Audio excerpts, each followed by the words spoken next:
Kita tunggu dulu ya teman-teman semua. Bagi yang lain mungkin masih di perjalanan. Masih di perjalanan menuju device-nya masing-masing ya. Insya Allah malam hari ini kita akan membahas tema yang cukup seru ya, tentunya itu adalah tentang bangun hubungan penuh cinta dengan mertua ya.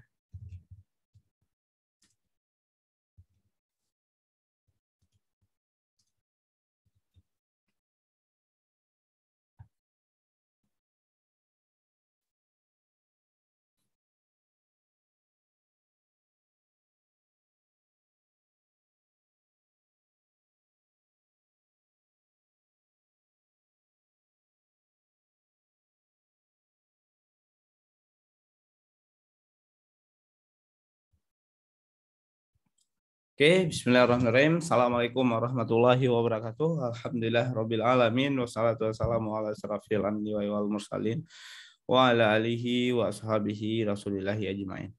Asyhadu an la ilaha illallah wa asyhadu anna Muhammadan abduhu wa rasuluh la nabiyya ba'da ma ba'du. Alhamdulillah, puji syukur kehadirat Allah Subhanahu wa taala karena limpahan rahmatnya, cintanya, kasihnya dan sayangnya. Alhamdulillah kita bisa berjumpa lagi. Ya, bagi teman-teman yang sudah pernah ikut sebelumnya ya berarti kita bertemu lagi. Dan selamat datang ya saya ucapkan kepada teman-teman ya, pada para ayah yang mungkin baru pertama kali bergabung di kegiatan webinar Akademi Pernikahan. Jadi insya Allah Akademi Pernikahan itu mengadakan webinar secara rutin ya, gratis setiap Selasa malam ya. Setiap Selasa malam pukul 19.45. Jadi bagi teman-teman yang sudah ada di grup WhatsApp-nya, tinggal tunggu saja ya informasinya. Karena insya Allah kita akan adakan secara rutin ya, dengan berbagai topik ya. Jadi temanya beda-beda. Dan pada malam hari ini kita bahas tema tentang hubungan dengan mertua ya. Saya akan share slide-nya ya. Kita langsung mulai. Oke.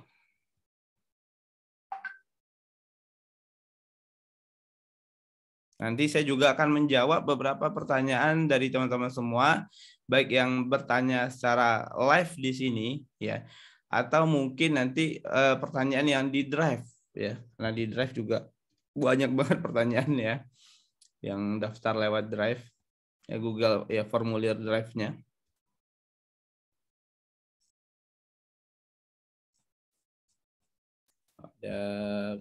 Ada sekitar 150-an pertanyaan. Wis rame ya. Oke. Mungkin kita nggak kejawab semua ya teman-teman semua ya. Jadi mungkin kita akan pilih ya, akan seleksi beberapa pertanyaan yang mungkin lebih umum ya. Artinya jadi keresahan banyak orang gitu ya.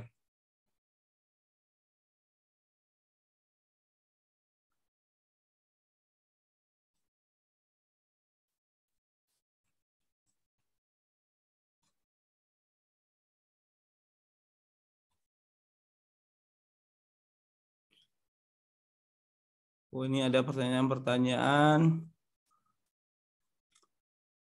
Jomblo ya, Masya Allah, ini jomblo banyak ikutan juga ya, nggak apa-apa ya. Bagus malah ya, jadi memanfaatkan waktu ya untuk belajar sebelum menikah.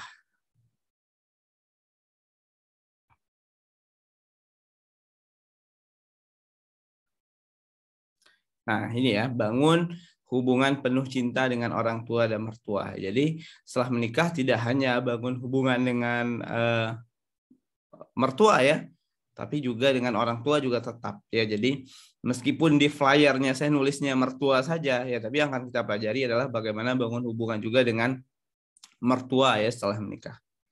Nah ini mungkin ya buat para ayah bunda ya teman-teman yang baru join, kita kenalan dulu. Nama saya Agus Ari Wibowo, akrab disapa Uda Agus ya. Uda Agus itu panggilan untuk laki-laki Minang ya. Jadi alhamdulillah saya dari Minangkabau ya, dari Sumatera Barat ya. Jadi teman-teman akrab panggilnya pakai Uda biasanya ya. Nah saya alhamdulillah diamanahkan oleh Allah istri dan juga 3 putra, penulis 8 buku pranikah ya. Kita ada kelas untuk yang singgalilah ya. Tadi ada yang nanya di form itu banyak ya yang nanyain kalau single lillah gimana. Nah, buat yang jomblo lillah ya, jomblo fisabilillah gimana? Boleh ikutan nggak? Boleh. Tapi saya menyarankan ya, saya lebih menyarankan buat yang masih jomblo ikutnya belajartaaruf.com. Ya, jadi belajartaaruf.com itu punya webinar juga teman-teman, yaitu adalah setiap hari Minggu pagi ya. Waktunya sih nggak nentu ya, bisa jadi Minggu pagi, siang atau sore ya. Jadi suka-suka saya aja ya. Yang penting adalah hari Minggu. Nah itu infonya ada di akun @belajartaaruf dan juga akun saya @agusarwibo_. Dan juga teman-teman semua yang sudah menikah ya, ayah bunda, pasangan suami istri, silakan belajar di Akademi Pernikahan ya. Jadi infonya ada di akun @akademi pernikahan gitu ya. Nah, sebelumnya saya mau nanya ya kepada ayah bunda yang hadir di sini nih ya. Khususnya bagi yang sudah menikah ya. Kalau yang belum mungkin kekhawatiran kali ya. Kekhawatiran tentang hubungan dengan mertua. Yang sudah menikah silakan ditulis ya, kira-kira ya saat ini nih ya Anda ikut webinar ini ya, kira-kira Anda punya masalah nggak sih ya dengan hubungan menantu mertua? Ya kalau ada boleh ya kasih tahu apa aja kira-kira di chat. Kalau yang jomblo tulis kekhawatiran atau ketakutan. Ya, kekhawatiran atau ketakutan seputar hubungan dengan mertua. Boleh juga tulis di chat ya. Boleh ya, tulis kali aja ya, kita bisa diskusiin nanti ya. Persoalannya apa, gimana cara solusinya ya. Jangan ya, saya tungguin ya. Yang jomblo boleh nulis ya. Kalau jomblo tulis ketakutan atau kekhawatirannya. Kalau yang sudah menikah tulis kalau ada masalah ya. Kalau misalnya nggak ada masalah ya nggak apa-apa ya. Bagus malah alhamdulillah ya.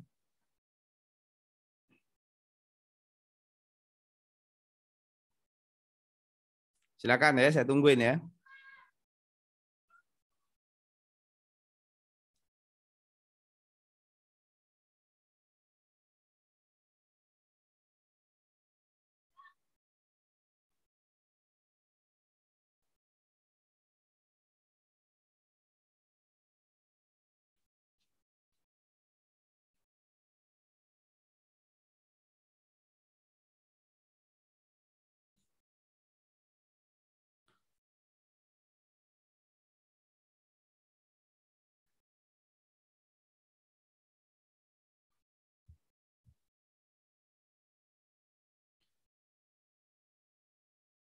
Saya sudah menikah, ke mertua takut salah komunikasi. Oke, yang lain ada? Silakan kalau ada yang lain.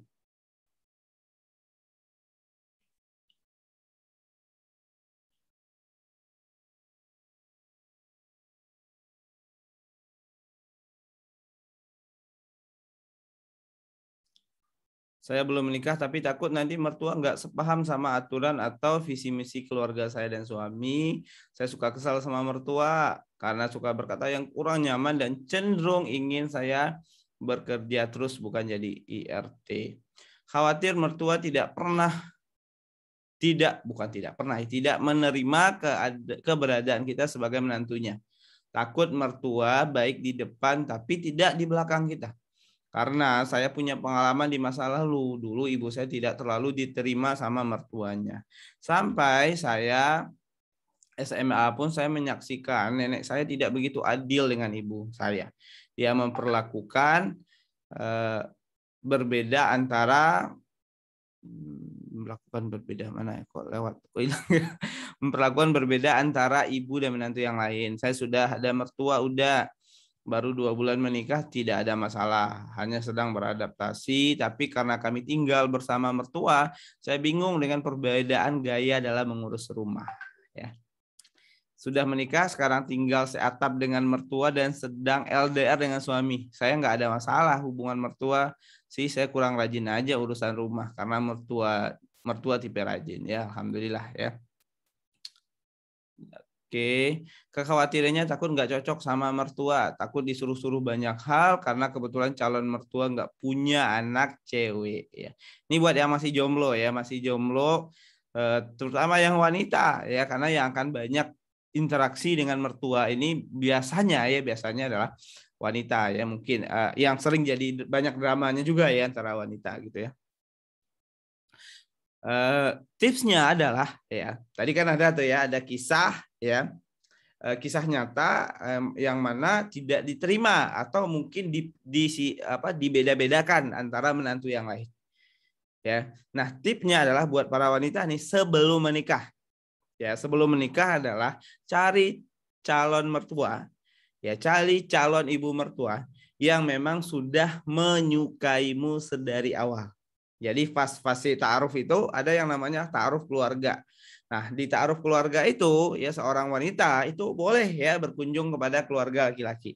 Nah, di sana ketemu sama calon mertua, ibu mertua, calon bapak mertua gitu ya. Nah, di sana kan kelihatan ya apakah calon ibu mertuanya welcome atau mungkin dari awal udah nggak enak penglihatannya gitu ya. Ini apaan yang datang gitu kan. Apalagi ya udah ditolak, udah nggak disukai tapi malah memaksakan diri.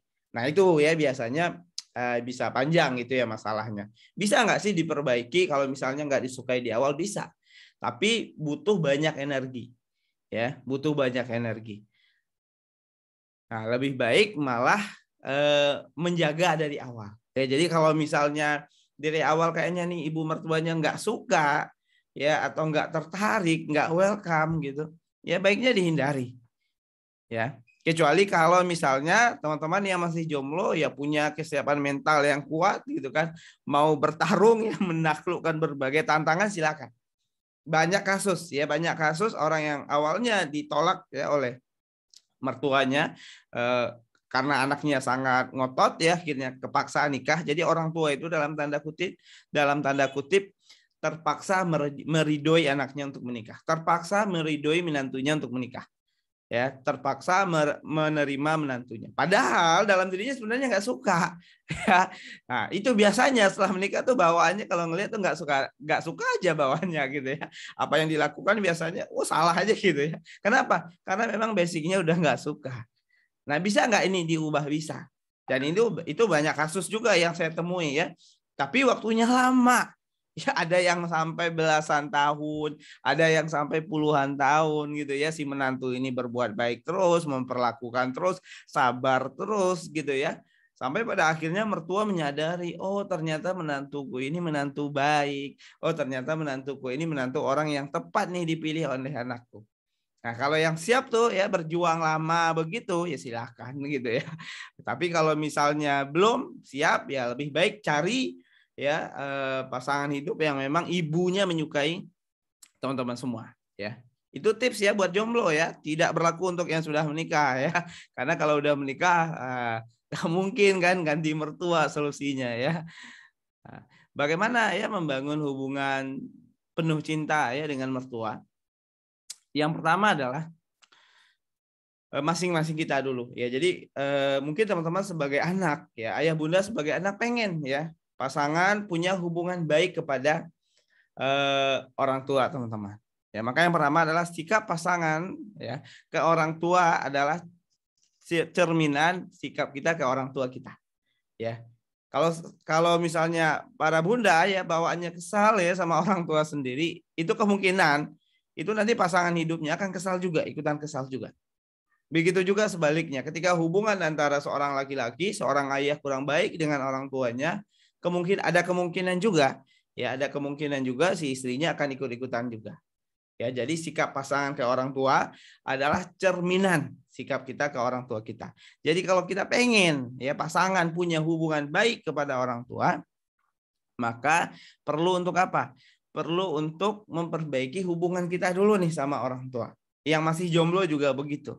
Ya, teman-teman pengen nanti ya pasangan hidupnya, suami atau istrinya akrab, bagus hubungan dengan orang tua teman-teman, maka mulai dari teman-teman dulu yang memperbaiki hubungan dengan orang tua.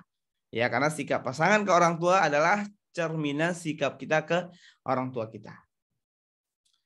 Nah, yang kedua, ya, orang tuaku adalah orang tua kita. Jadi setelah menikah itu nggak ada lagi yang namanya sebenarnya istilah mertua. Kalau kita pakainya istilah mertua itu kayak ada jarak. Ya, ada jarak antara kita. Ya, makanya jadi kesel. Ya malas, takut gitu ya, nanti kalau disuruh-suruh gimana, ya ini kok banyak ngurusin kehidupan saya gitu kan. Nggak pengen diikut campurin, nggak pengen didekatin. Kenapa? Karena ada jarak tadi. Ya ada jarak antara menantu dan mertua. Ya kenapa? Karena mungkin mindsetnya adalah masih menganggap ya mertua itu adalah orang asing, orang yang berada di luar kehidupan teman-teman semua.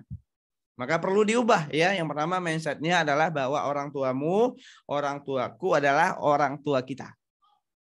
Nah, ketika mindsetnya kita melihat mertua adalah sebagai orang tua, maka sikap pun, perilaku pun adalah memperlakukan mertua sebagaimana anak memperlakukan orang tua. Ya, anak memperlakukan orang tua gimana? Ya, perlakukan dengan lemah lembut, perlakukan dengan santun gitu ya, perlakukan dengan baik gitu ya. Hindari untuk mengatakan apa perkataan kan begitu ya. Berikan bakti terbaik. Dan yang lebih penting adalah ya menerima orang tua apa adanya. Ya, menerima orang tua apa adanya. Mencintai orang tua tanpa syarat. Kenapa kok masih ada rasa kecewa, rasa nggak suka, ya rasa kesal ya sama orang tua, sama mertua karena teman-teman, karena ayah bunda mungkin belum bisa menerima ya, menerima orang tua atau mertua apa adanya. Mencintainya tanpa syarat. Ya, karena belum bisa melakukan itu. Karena kalau misalnya udah bisa melakukan itu, insya Allah akan lebih mudah untuk menerimanya. Ya, bahkan mungkin ketika orang tua atau mertua gitu ya, memperlakukan berbeda dengan yang lain. Kalau sudah mindsetnya menerima apa adanya, mencintai tanpa syarat, insya Allah nggak akan jadi masalah lagi. Ya, itu yang pertama. Ya, jadi nggak perlu punya ekspektasi yang tinggi terhadap mertua. Harusnya kan mertua begini, harusnya kan mertua mengerti aku. Kenapa sih mertuaku nggak pernah ngertiin aku? Nah pertanyaannya buat Anda ya, Anda sendiri mengerti nggak kenapa mertua Anda tidak pernah mengerti Anda? Ya jangan-jangan Anda juga nggak tahu kenapa mertua tidak pernah mengerti. Nah, siapa yang mulai untuk mengerti ya anak, ya orang tua ya rata-rata ya kalau misalnya ayah bunda hari ini menikah dan usia pernikahannya 5-10 tahun, saya yakin mertuanya itu usianya udah di atas 50 tahun. Benar ya? Atau 60 tahun rata-rata. Ya. Kalau misalnya ada nih yang mertuanya usia 40 tahunan, coba chat ya. Saya yakin nggak ada. Ya, saya yakin rata-rata usia mertuanya udah di atas 50 atau rata-rata di atas 60 lah. Ya, di atas 60 tahun.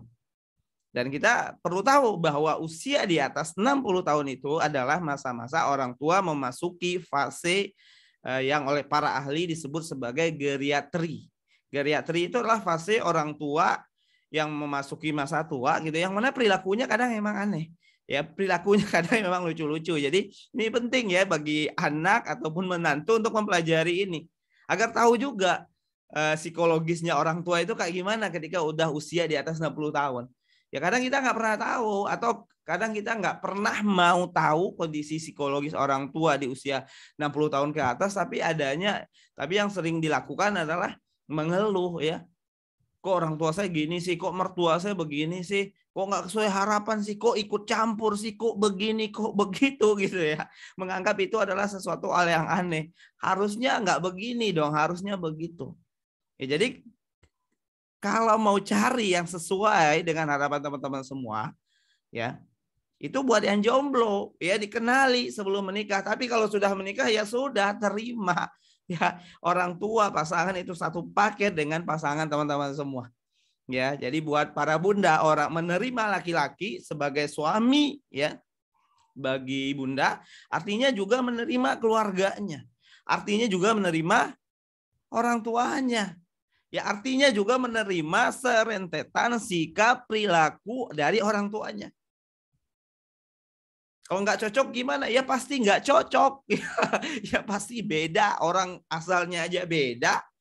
Ya, dua anak manusia ya yang bertemu gitu ya dari keluarga yang berbeda, pengalaman hidup berbeda, latar belakang berbeda, pendidikan berbeda, banyak hal berbeda. Ya pasti akan beda. Pasti akan ada nggak cocoknya. pasti akan ada tuh pertentangannya. Pasti akan ada perbedaan yang menimbulkan konflik pasti. Jadi buat yang masih jomblo jangan usah takut, ya enggak usah takut kalau nggak cocok karena pasti nggak cocok, karena pasti beda.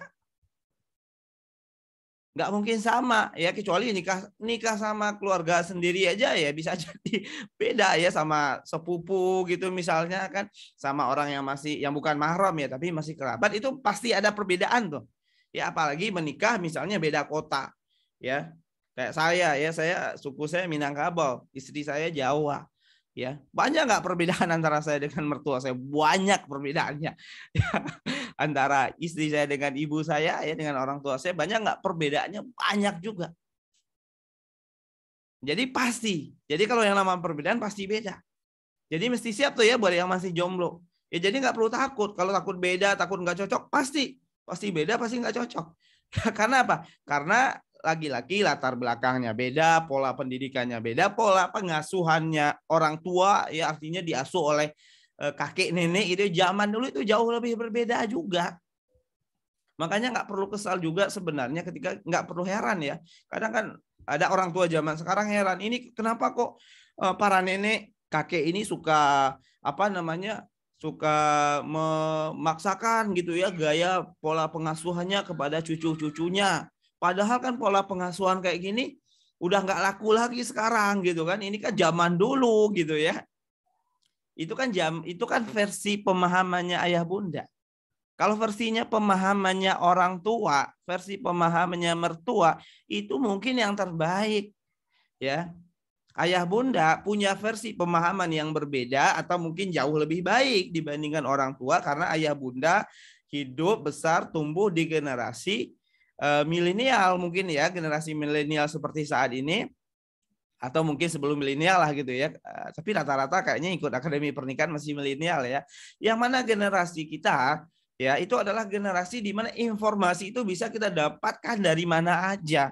Kita buka Instagram, kita bisa baca tips mengasuh anak dari psikolog A. Buka lagi Instagram ya, explore-nya banyak ya, ada konsultan pernikahan, ada psikolog A, ada psikolog B gitu ya, ada psikolog C, ada toko ini, ada toko itu, ada ustadz ini, ada ustadz itu. Kita mendapatkan informasi yang sangat melimpah ruah. Kita buka YouTube, banyak banget tayangan pembelajaran parenting, pengasuhan yang bisa kita dapatkan. Sehingga ayah bunda jauh lebih cerdas ya, jauh lebih pintar tentunya dibandingkan orang tua atau mertuanya.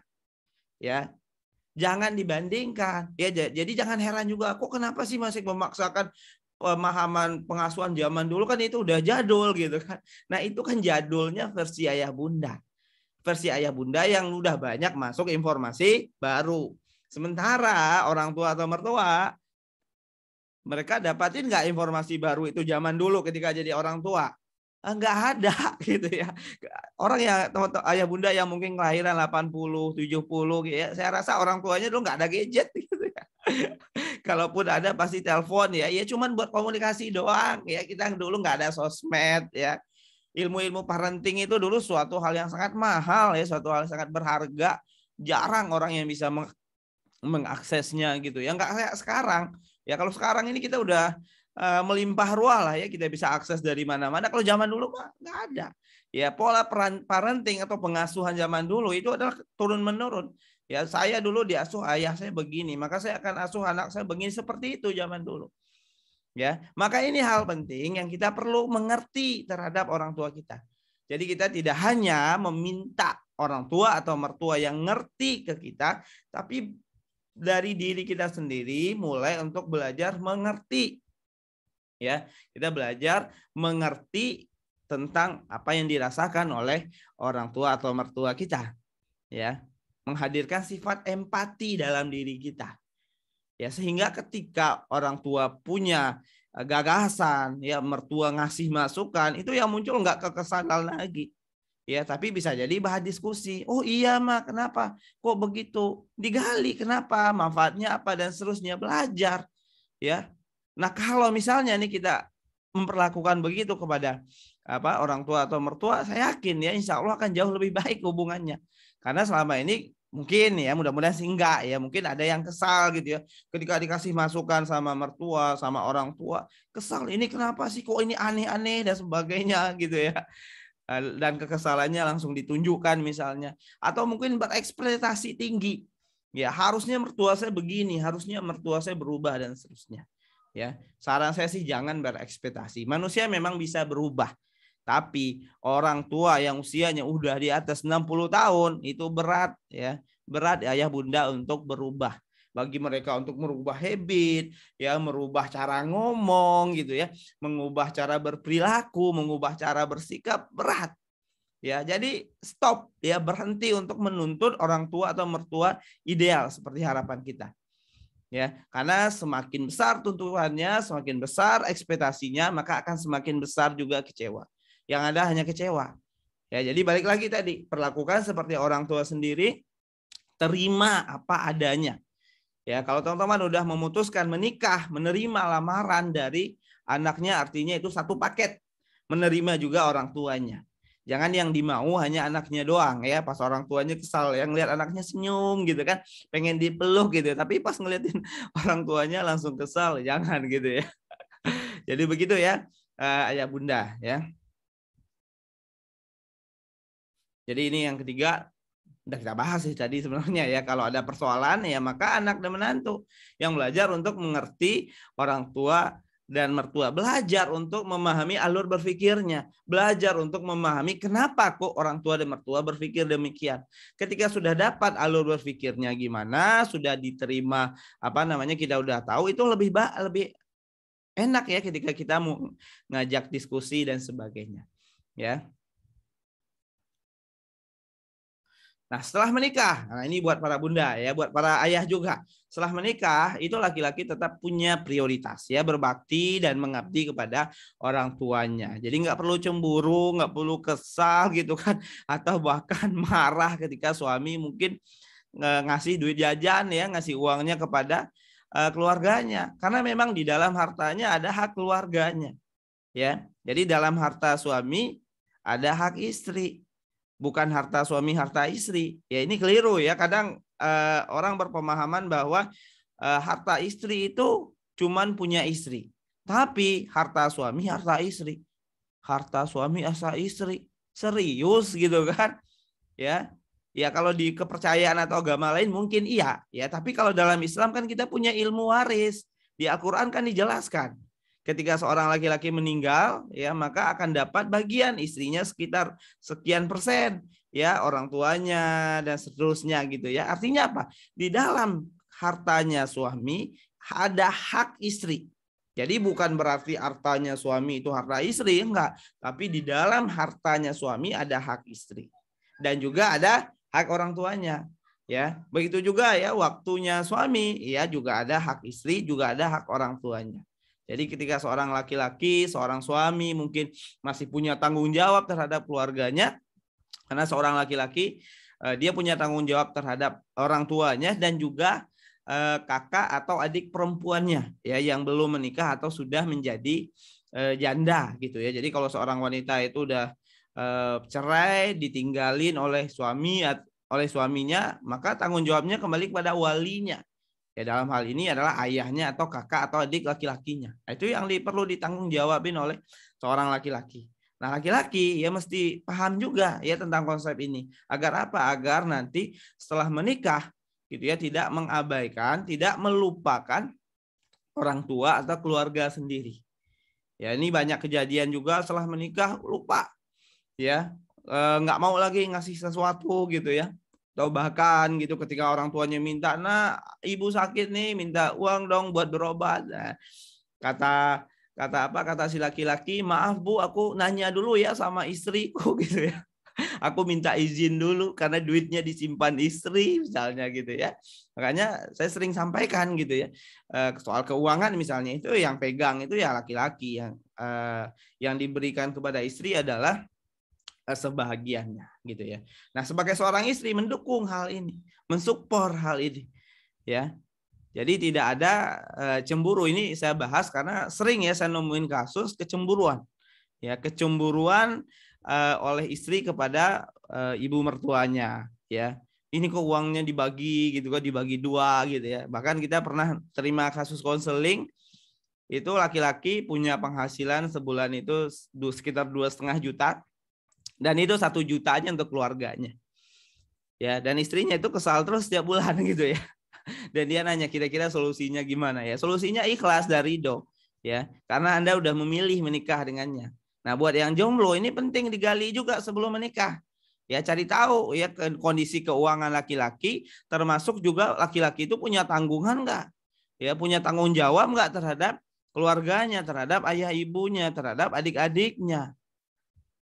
Dan dilihat ya, dibandingkan ya dengan kondisi keuangannya, pemasukannya misalnya gitu ya. Kalau pemasukan dan direnungkan lagi ya, diukur ke diri, kira-kira saya bisa ridho nggak ya gitu kan. Nah, kalau bisa ridho lanjut, kalau nggak bisa ridho ya ya usah gitu kan, cari laki-laki yang teman-teman lebih mudah untuk taat, lebih mudah untuk ridho terhadap dirinya gitu ya.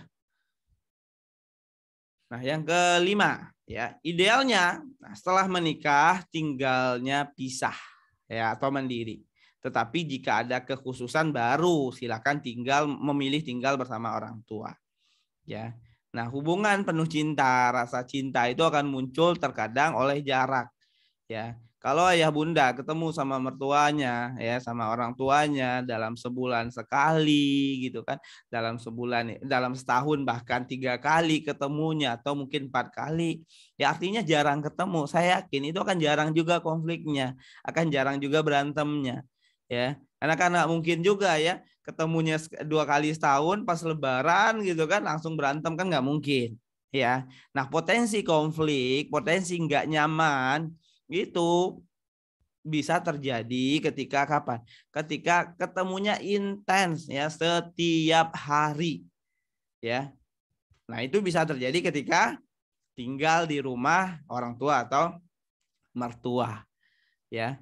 Nah, kalau tinggal di rumah mertua atau mertua, tadi ada yang nanya ya, gimana menyesuaikan urusan rumah tangga, cara mengurus rumah tangga, stylenya kayak gimana? Apakah style gaya kita ya mengurus rumah tangga atau gayanya orang tua? Ya, kalau kita tinggalnya di rumah orang tua atau mertua, yang ngikutin gaya yang sudah ada. Ya, ngikutin cara-cara yang sudah ada ya. Kalau misalnya baru datang terus pengen ngatur ini itu, ya itu namanya cari apa? Cari ribut gitu ya. Jadi berantem namanya ya, masih baru pengen ngatur ini, pengen ngatur begitu, jangan. Itu boleh, tapi nanti ya ketika mungkin udah dapatin hatinya mertua. Ya udah berhasil menyentuh hatinya mertua. Biasanya kalau udah ada di fase itu, mertua udah nyerahin semua. Terserah kamu lah mau seperti apa, rumah ini bagusnya diurus gitu ya. Itu dalam filmnya apa itu? Kisahnya film jadul itu Sidul. Nah, Sidul itu kan ketika dia nikah kan istrinya kan tinggal bareng mertuanya. Nah, itu kan akrab banget tuh ya, akrab banget hubungan si menantu dengan mertua ya. Itu bahkan jadi andalan terus tuh ya. Apa namanya? Jadi andalan tuh menantunya ya. Jadi yang dibanggakan lah gitu ya, jadi yang membahagiakan gitu ya. Nah, seperti itulah kira-kira gitu ya. Ketika sudah dapat hatinya, ketika sudah terikat hatinya, udah tersentuh tuh hatinya mertua. Nah, tapi kalau belum, masih baru-baru, yang ngikutin cara yang ada, ya belajar dulu ya cara ngurusnya gimana dan seterusnya. Ya. Dan ini ya saya katakan memang tidak ideal. Tapi ini bisa dipilih ketika ada kekhususan. Ya misalnya nih ya, orang tua udah nggak bisa ditinggal, orang tua udah tua, perlu didekatin, perlu didampingi misalnya kan, perlu dibersamai ya. Kalau perlu begitu ya berarti memilih untuk tinggal bersama orang tua. Dan ini bagi yang masih jomblo, nah, ini banyak singgalilah nih masih jomblo, bicarakan, obrolin dengan calonnya sebelum menikah. Kalau teman-teman pengennya nih punya nilai hidup, punya harapan setelah menikah itu pengen tinggalnya pisah atau tinggalnya mandiri, ya jangan paksakan untuk tinggal bareng orang tua pasangan. Ya, saya pun dulu sebelum menikah saya nanya ya sama istri saya, ya. Waktu itu masih calon gitu ya, karena saya kan sampai saat ini nih tinggal bareng orang tua ya. Nah, saat itu saya tanya, kira-kira kamu setelah menikah mau nggak tinggal bareng orang tua saya. Kalau mau kita lanjut, kalau nggak mau ya sudah, ya kita akhiri aja di sini. Saya nggak maksain kamu kok untuk ikut apa yang yang menjadi harapan saya. Nah, alhamdulillah ya istri saya mau gitu. Tapi ada juga ya orang yang nggak mau ya, teman saya misalnya punya istri nggak mau ya nggak masalah ya. Atau sebelum saat di proses ta'aruf itu ketika dia nggak mau ya sudah nggak usah lanjut sama dia. Itu kalau misalnya nih ya, misalnya laki-laki butuh ya untuk tinggal bareng orang tua. Nah pas ditanyakan ke calonnya di saat sebelum menikah calonnya nggak mau ya karena mungkin banyak ketakutan, kekhawatiran dan seterusnya ya sudah. Ya kalau bagi saya sih sesederhana itu. Jadi nggak perlu memaksakan diri juga. Jadi kalau teman-teman rasanya nggak kuat, kalau teman-teman rasanya nggak sanggup buat tinggal bareng ya sudah nggak usah paksain diri. Ya, tinggal pisah aja, tinggal mandiri. Nah, begitu juga ya buat ayah, bunda, tadi ada yang bilang LDR, tinggal bareng mertua dan seterusnya. Kalau misalnya itu tidak terlalu khusus ya, maka usahakan untuk apa? Untuk tinggal pisah, tinggal secara mandiri. Ya, untuk yang LDM gitu juga ya, LDM sebisa mungkin ya semaksimal mungkin ya ikut suami. Ya, ikut suami kemana dia kerja misalnya ya selama itu masih bisa diikutin ya ikutin aja. Kecuali kalau suaminya mungkin kerjanya di laut gitu kan nggak mungkin juga kan ngikutinnya ke laut. Nah, suaminya mungkin kerjanya di pertambangan ya masuk ke apa namanya ke apa sih tempat pertambangan ya ke lorong gitu misalnya gitu kan ya itu nggak bisa diikuti itu barulah ya itu LDM darurat lah gitu. Jadi LDM itu dilakukan ketika kondisinya benar-benar darurat. Tapi kalau masih bisa ikut, masih bisa tinggal bareng ya prioritaskan untuk bersama. Nah, ini yang terakhir. Ya, jadi kalau ada masalah jangan ngadunya ke orang tua. Ya, jadi sebisa mungkin ya selesaikan dulu, khususnya untuk masalah-masalah yang yang tidak terlalu besar ya. Kalau masalahnya udah darurat bertentangan dengan hal yang bertentangan dengan syariat misalnya ya silakan. Mungkin itu ya ayah bunda sharing kita. Silakan kalau ayah bunda ada pertanyaan boleh dimasukkan di Q&A-nya ya. Silakan bagi yang mau bertanya.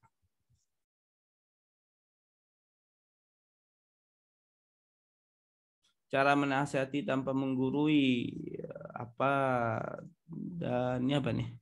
Cara mengingatkan yang baik itu pekan lalu kayaknya ya.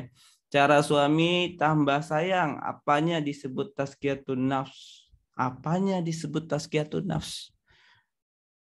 Mencari calon yang tidak mengecewakan. Komunitas yang baik bagi suami istri apa? Gimana cara menjadi ini sedikit ya pertanyaan seputar mertuanya ya. Apa kewajiban menantu terhadap mertua? Ya, memperlakukan dengan baik ya, berbakti dengan baik. Bagaimana menyikapi istri yang sensitif? Wah, ini mudah-mudahan nanti suatu saat bisa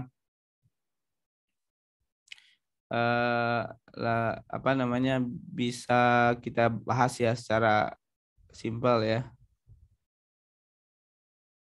Saya sendiri sering tersinggung ketika diingatkan gimana. Oke, saya lihat yang di Q&A silakan ya atau di chat.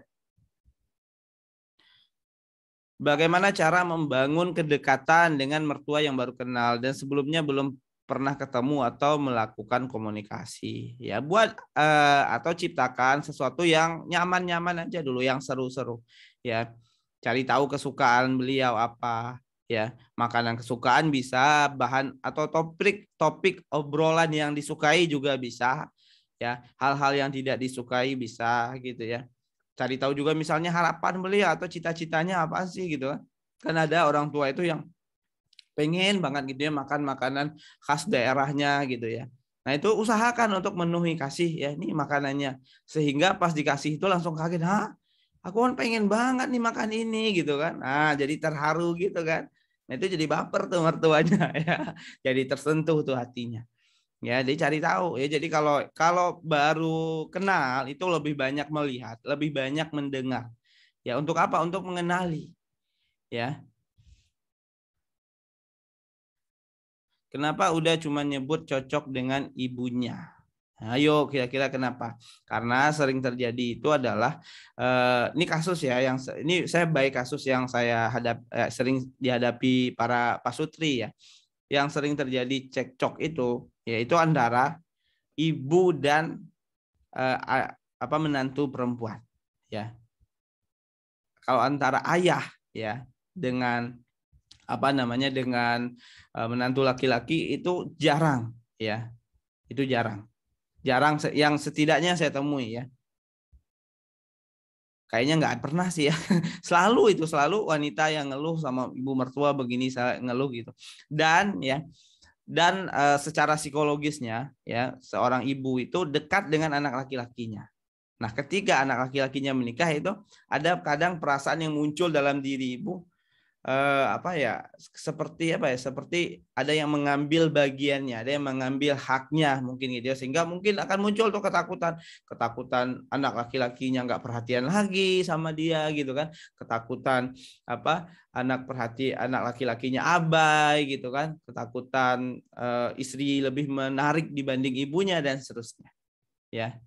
Jadi artinya adalah ketika di awal-awal pernikahan gitu ya, itu bagi mertua itu biasanya gitu yang dirasakan itu adalah rasa hati-hati, ya. Itu dia siaga gitu ya dalam kondisi tidak aman atau kurang aman. Maka kehadiran seorang menantu, ya, ketika masuk ke keluarga laki-laki, maka sampaikanlah pesan bahwa aku aman bagi ibu. Aku tidak akan mengambil sepenuhnya anak ibu, gitu ya.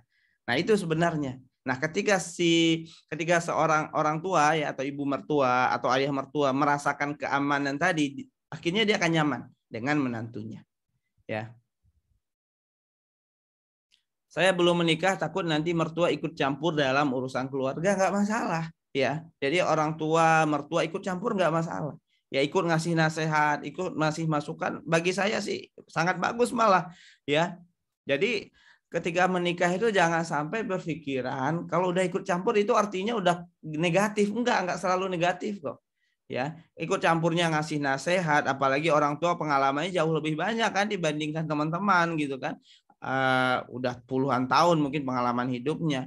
Jadi jadikan guru aja, dijadikan inspirasi. Jadi welcome aja mau ngasih masukan seperti apa. Saya pun alhamdulillah gitu ya. Dengan mertua juga begitu. Ya, bahkan sebagai anak pun kita malah perlu untuk apa? Untuk minta masukan, untuk minta nasihat. Ya. Nah, nasihat itu apakah akan diterapkan di keluarga kita atau tidak? Itu kan keputusan di keluarga lagi. Ya, keputusan antara suami dan istri gitu ya. Oke, selanjutnya nih masih ada pertanyaan ya. Bagaimana menghadapi mertua yang galaknya minta ampun? Loh, nggak ada manusia itu yang galaknya minta ampun, nggak ada. Ya. Kalau saya tanya nih sama yang nanya, ya karena ini anonim ya, Tahma atau Mas ya. Emang dia ada mertuanya dalam 24 jam marah-marah terus, galak terus? Saya yakin tuh jawabannya enggak. Ya, itu labeling namanya ya, melabeli orang lain dengan sesuatu yang sebenarnya enggak begitu realitanya. Ya, wah orang tua mertuanya pemarah, mertuanya suka judes, galaknya minta ampun dan seterusnya. Ya, kalau yang begini ya saya ajak diskusi biasanya. Emang dalam satu hari mertua Mbak atau Masnya berapa jam marah-marahnya? Apakah dalam satu hari 24 jam marah-marahnya mertua itu 12 jam? Non-stop marah-marah 12 jam, 50% kehidupannya dalam satu hari marah-marah. Apakah dia galaknya begitu? Saya yakin enggak. Ya. Paling marahnya juga 15 menit, paling 10 menit gitu kan. Atau paling lama setengah jam ya ngomel-ngomelnya. Di waktu lain ada nggak dia baiknya? Saya yakin banyak tuh baiknya. Tapi terkadang fokus kepada yang buruknya. Ya, ibaratnya nih ya di belakang saya ini ada tembok warna putih. Putihnya nih luas nih. Ya, putihnya sangat luas. Lalu misalnya saya ambil spidol ya. Ini saya kasih warna ya. Ada titik nih warna biru misalnya. Ini saya coret karena mau diganti ya. Nah, ada titik berwarna biru. Nah, teman-teman semua ketika fokusnya melihat titik berwarna biru, maka akan lihat ini temboknya kotor. Wah, temboknya kotor, ada birunya tuh, ada bercak biru jelek. Ya, kenapa? Karena fokusnya ke titik berwarna biru. Tapi lupa ya ada lebih luas ya warna putihnya yang bersihnya. Nah, dengan mertua, dengan orang tua, dengan pasangan kadang hal ini terjadi. Ya, ini diri pasangan nih luas nih. Ada nih satu kesalahan pasangan, marah-marah. Ada nih satu kesalahan mertua, marah-marah. Ya, karena satu kesalahan ini kita mencap, kita melabeling ya bahwa mertuanya galak. Padahal ada nggak kebaikannya di sini? Ada pastinya. Ya nggak ada manusia yang terlahir 100% galak itu nggak ada. Ya, jadi fokus untuk melihat kebaikannya juga. Ya maka penting ya buat Mbak atau Mas yang nanya, yang bilang mertuanya galaknya minta ampun, saran saya bikin jurnal kebaikan mertua. Ya jadi setelah ini langsung ambil kertas, ambil alat tulis, tulis 100 kebaikan mertuanya. Saya yakin pasti ketemu.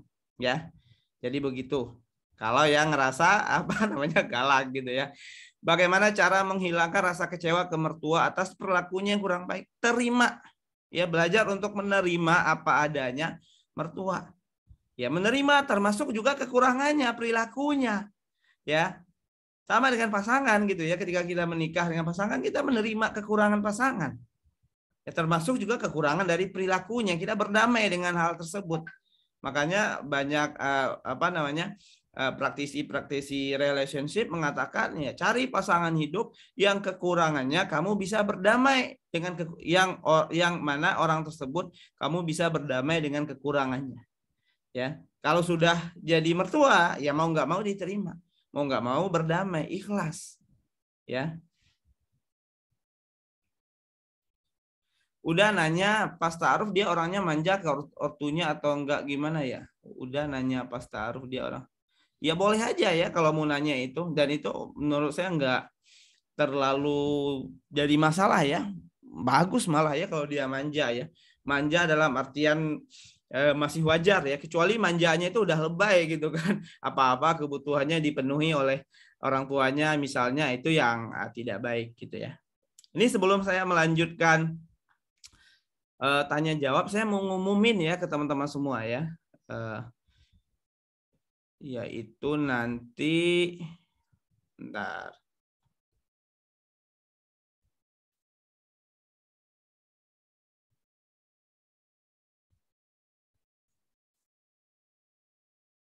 Nanti di akhir pekan ini saya ada webinar memulihkan luka pengasuhan ya. Jadi mungkin ada di antara teman-teman yang tertarik buat ikutan bisa daftar ya. Mana tadi flyernya? Nah, ini ya. Ini insya Allah hari Sabtu ya 7:30 malam sama dengan hari Ahad jam 9 pagi. Itu memulihkan luka pengasuhan dan self healing. Ya, hari Sabtunya kita bahas tentang emosi, tentang luka pengasuhan juga, dan hari Ahadnya di sesi 2 kita bahas tentang self healing ya selama kurang lebih 1,5 sampai 2 jam. Nah, ini ya. Ini edisi pandemi ya. Ini bayarnya murah banget teman-teman semua. Ini 2 sesi 50.000 ya, Masya Allah ya. Jadi kalau mau ikutan silakan. Linknya saya kirim di chat. Jadi ayah bunda langsung klik link itu, nanti akan diarahkan ke WhatsApp. Nah bisa ikutan ya, bisa daftar. Ini insya Allah juga akan membantu ya para ayah bunda dalam mengendalikan emosi, ya, mengendalikan diri ya. Kalau kita lagi kesal, gimana nih agar kesal kita tersalurkan dengan baik gitu misalnya. Kesal nih sama mertua gitu kan, kesal sama pasangan. Nah ini ada teknik self healingnya nanti, ya. Oke, kita lanjutkan ya pertanyaannya. Ini rame nih ya kalau bahas ini. Bagaimana cara menyampaikan kalau sebenarnya tidak ridho menerima orang tua mertua untuk tinggal bersama? Ya, sampaikannya ke pasangannya, ke suaminya. Ya. Itu kalau misalnya sudah menikah. Ya, kalau sudah menikah, ya keputusan akhir ada di suami. Ya, ada di laki-laki. Nah, kalau belum menikah ya sampaikan aja. Saya mau menikah denganmu dengan satu syarat. Kita tinggalnya mandiri. Kalau kamu mau tinggal mandiri setelah menikah, pernikahan kita lanjut. Tapi kalau kamunya nggak mau, kita nggak jadi nikah. Nah, ini kalau yang masih jomblo enak ya, bisa dimasukkan ke dalam syarat pranikah. Nah, kalau yang sudah menikah ya didiskusikan ulang, musyawarahkan ulang. Ya, tentu keputusan akhir adanya di suami. Udah, kalau ada masalah dengan mertua, siapa yang lebih bertanggung jawab untuk mencoba mengerti mertua? Apakah anaknya atau pasangannya yang bermasalah dengan mertua? Kadang terasa pasangan kita berada di kubu mertua. Ya, siapa yang sadar duluan aja sebenarnya ya. Ya, kalau menantu yang sadar ya menantu ya, kalau anaknya yang sadar ya anaknya gitu kan. Atau anaknya malah bela orang tuanya gimana gitu ya. Nah, itu berarti perlu lagi untuk mengenali mereka lebih dalam. Ya, perlu lagi untuk melihat masalahnya ya. Nah, hal-hal yang seperti ini sih melalui konseling biasanya selesainya ya, karena perlu dibedah ya, kasusnya seperti apa, masalahnya seperti apa ya. Apakah ada korelasi anak yang lebih mandiri akan membuat masalah dengan mertua berkurang? Karena kadang mertua seperti tidak percaya dengan kita karena mertua tidak percaya dengan kemandirian anaknya. Ya bisa jadi, ya bisa jadi, itu bisa aja memungkinkan. Ya, jadi kalau dia ngelihat anaknya nih manja, ya nggak mandiri misalnya, ya terus dia berpikiran juga mungkin istrinya kayak gini juga gitu ya.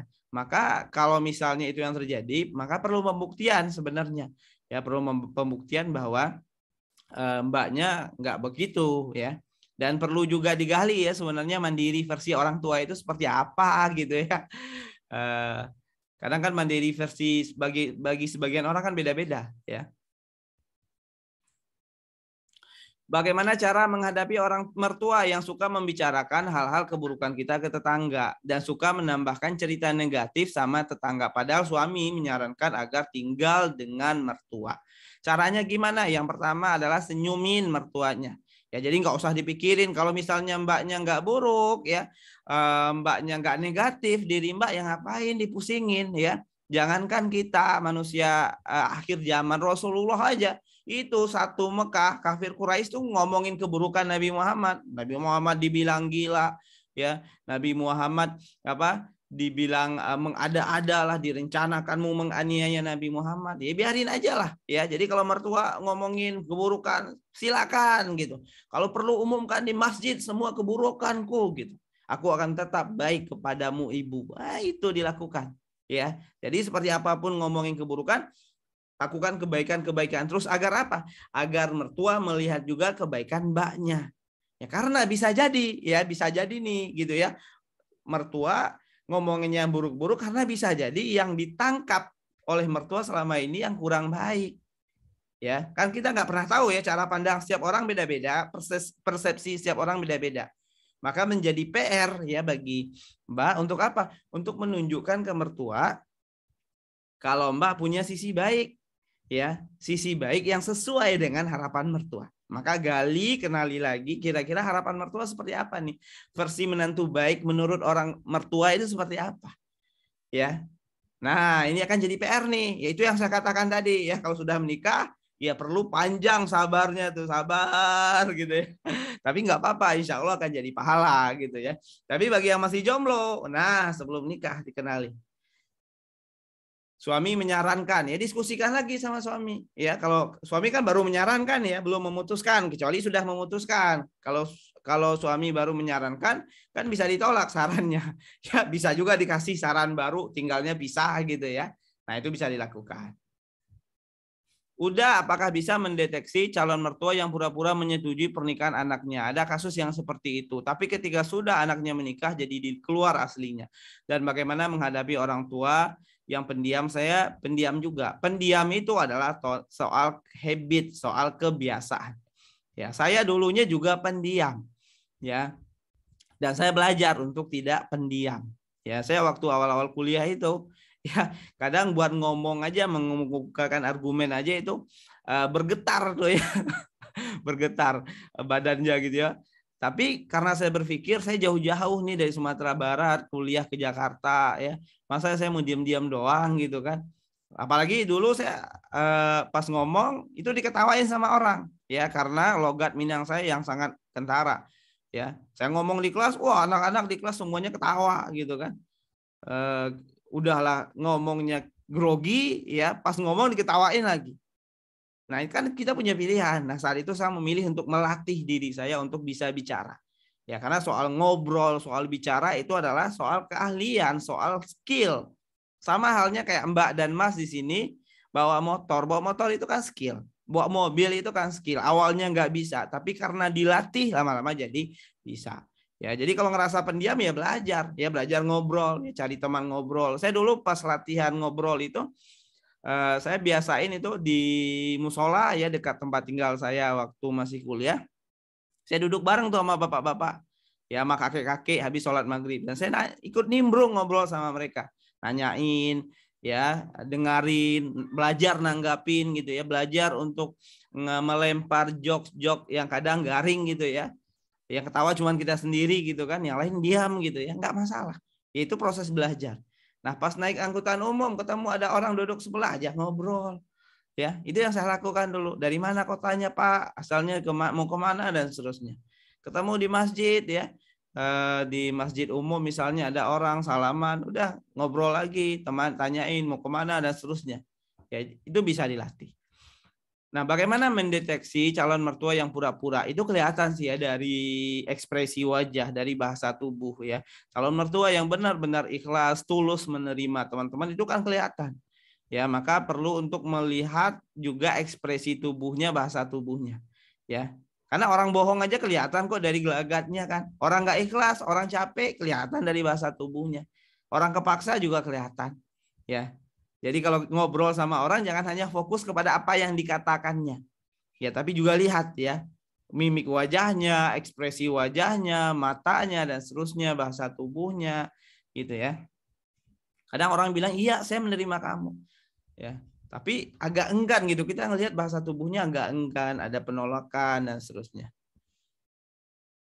Bagaimana cara minta izin untuk pisah dengan mertua ketika sudah terlanjur tinggal bersama mertua agar tidak menyinggung hati mertua? Ya, obrolin dengan suami, ya nanti suami yang ngobrol sama orang tuanya. Ya, gimana caranya biar suami yang mikir gitu ya.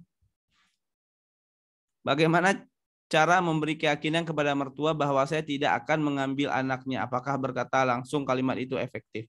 Ibu, saya nggak akan ambil anak ibu kok. Dengan bukti aja.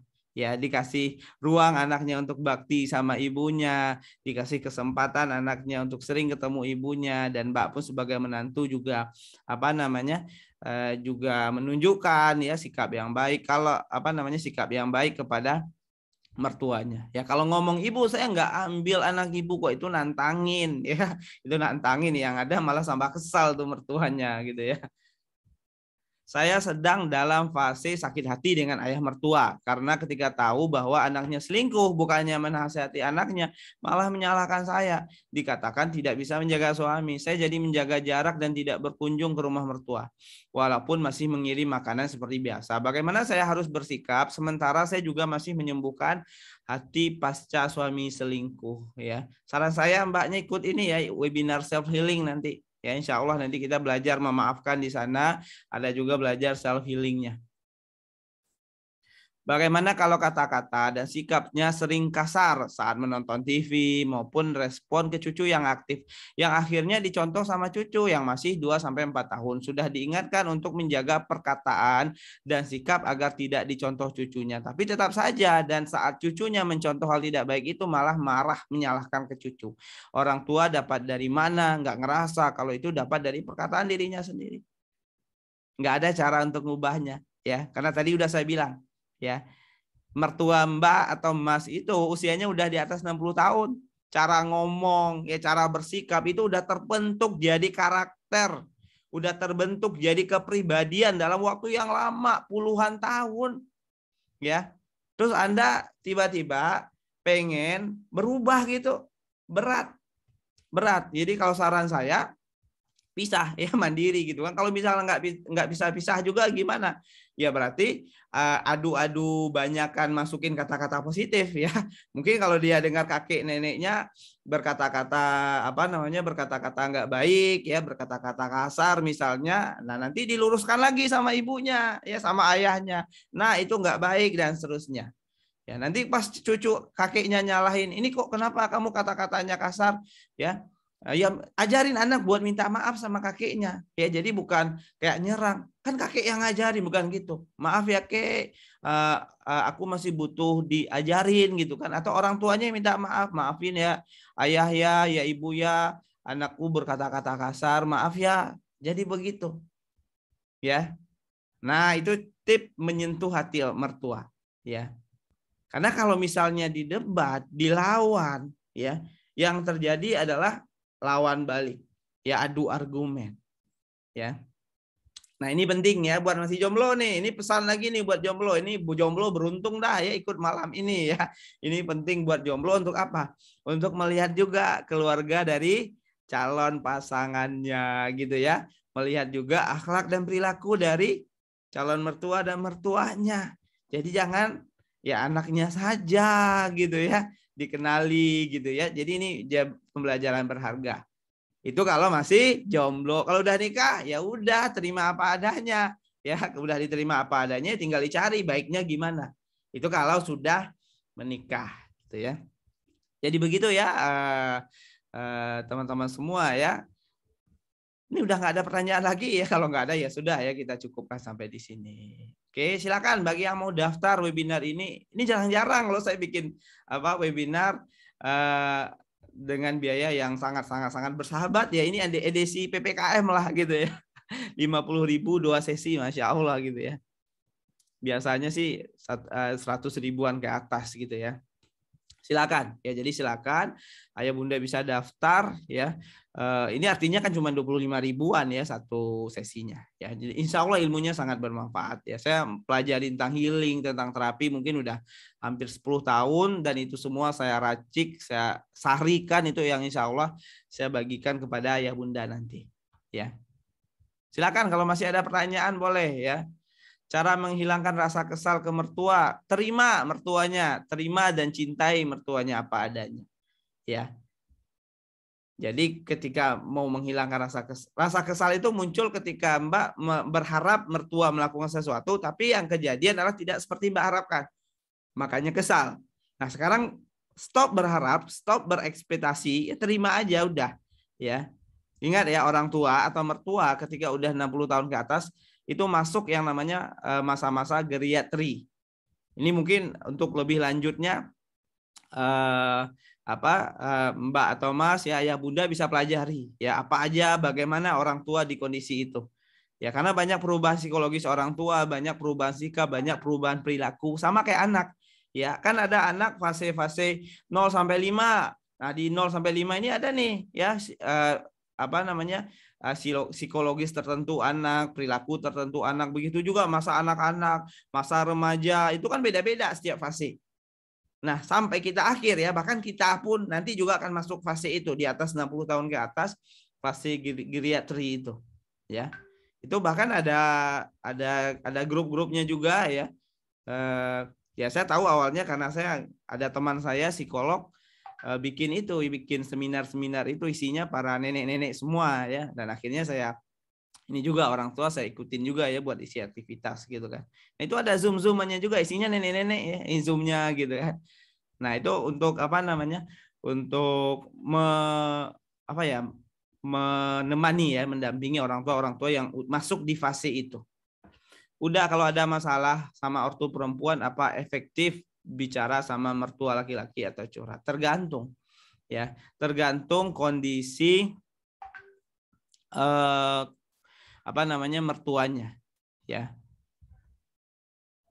tergantung apakah nih orang layak nggak sih tempat curhat gitu kan, mertua saya ini bijak nggak sih gitu ya. Tadi kan ada tuh ya, ada kasus ya ngadu sama mertua, malah mertua nyalain menantunya, lu sih nggak mau jagain anak, nggak bisa jagain suami gitu kan. Itu kan kalau nggak tepat.